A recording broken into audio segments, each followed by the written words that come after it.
Trailer එක පටන් ගන්නම shot එක රන්වී කියලාගේ ෆෑන්ස්ලාට නම් අමතක කරන්න විදියක් නැහැ. තව ගොඩක් ෆිල්ම් වල ගන්න මේ ෂොට් එක ටිකක් කොමන් වුණත් පට ලස්සනයි. ඔයාගේ නම මොකක්ද? නිකලේෂ්. ඊළඟට මේක ටිකක් කොමන් හින්දි ෆිල්ම් වල නිතර ඇහෙන දකින සීන් එකක්. අහම්බහමුමක් පස්සෙන් එන කෙල්ලෙක් සෙල්ලක්කාර වැඩ සීනි බෝල ලව් පාට්. මා පද්මාවති.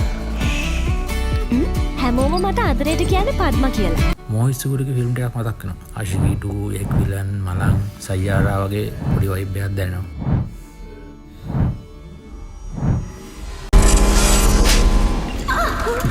ශනුද්‍රගේ කැරක්ටර් එක ටිකක් කම්ප්ලිකේටඩ් වගේ. නැත්තම් ගතියක් නැහැ නේ. කවුරු හරි දකේ යම්. කවුරු දකින්නේ? සාරංග මියුසිෂියන් කෙනෙක් විදිහට ලයිෆ් එකේ ටර්නින් පොයින්ට් එක ගන්න සීන් එක වෙන්න ඕන. මිෂන් එක ඔන් සිරිල්. ගොඩක් අයට වගේ ඒ දිල්ලි මියුසිකල් මතක් වුණත් මේක ටිකක් වෙනස් වෙන්න පුළුවන්. යන්න. බීලා කෑ ගහලා වලියක් දාගෙන පාටියක් හාන එකත් මේ වගේ ස්ටාර් චරිත ගැන හදන ෆිල්ම් වල එනම කොමන් සීන් එකක්.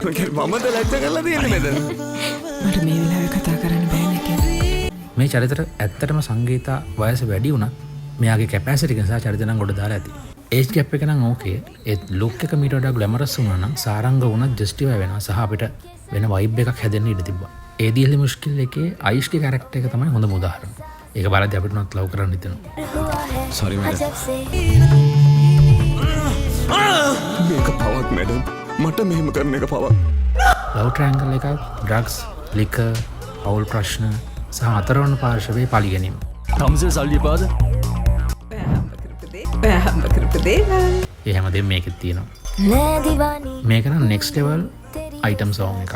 යොහානිව යූස් කරලා බොලිවුඩ් වයිබ් එක මගාර ගන්න නැතුව හොඳ ප්‍රොඩක්ෂන් ක්වොලිටි එකකින් වැඩේ කරලා තියෙනවා.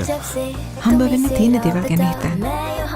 එතකොට හරියටම සුගමමිගේ ආගමනයත් එක්ක උඩට නගන සුපර්ස්ටාර්ගේ ජීවිතේ ආදරය සල්ලි අතර හිරවීම. කොමන් නැති. විෂුවල් ටික ගතිය. හරිද?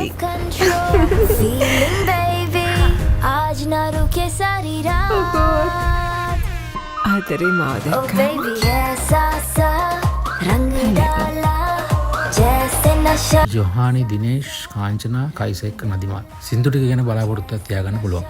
हो भंग वाला बॉडी को කලින් මගේ ඩෑඩ්නු පිණි පළෙපෙල. සනත්, සුජීව. වෙල්කම් ටු ද ඉන්ඩස්ට්‍රි බ්‍රෝ. හැබැයි සොරි මං ඔයාව වරදවා තේරුම් ගත්තට. මුගෙන රඟපෑම ඇත්තටම හොඳටම මදි. ටීවී බල වෙන පිළිමින්ට අප්පුඩි ගහන්න බෑ. මමයි වැරද්ද. ඒක මතක තියාගන්න. ඔයා වගේ ටැලන්ට්ස් රෙස්ටොරන්ට්ස් වල සින්දු කියන එක අපරාධයක්. मोड़ा මට එකපාර දෙන්නට ආදරය කරන්න බෑ. किया वो बुलवाने ඉතින් මං කරපු වැරද්ද එනේ. මම ආදරේ කරන්න පටන් ගත්තා.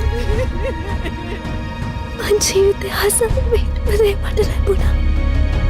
එන්ඩ් එකේ මේ දාලා තියෙන දෙබස් කතාවේ මේන්ම පොයින්ට් එක කියවෙනවා. ඒ වගේ මේ ෆිල්ම් එක ගැන සෑහෙන ස්පොයිල් වීමක් වෙනවා. මේ ට්‍රේලර් එක බලුවම මුළු කතාවම ඇත්තටම අපිට හිතා ගන්න පුළුවන්. හැබැයි අපරාධ කියන්න බෑ. හොඳම ප්‍රොඩක්ෂන් ක්වොලිටි වැඩක්. බොලිවුඩ් ෆිල්ම් කීපයක සීන් මික්ස් වෙච්ච පොත්තුවක් විදිහට හරි මෙහෙම එකක් කරපු එක ලොකු දෙයක්. පොඩි දෙයක් වෙන්නේ කොහොමද මේ හොගාල ෂෙයා වෙනවනේ.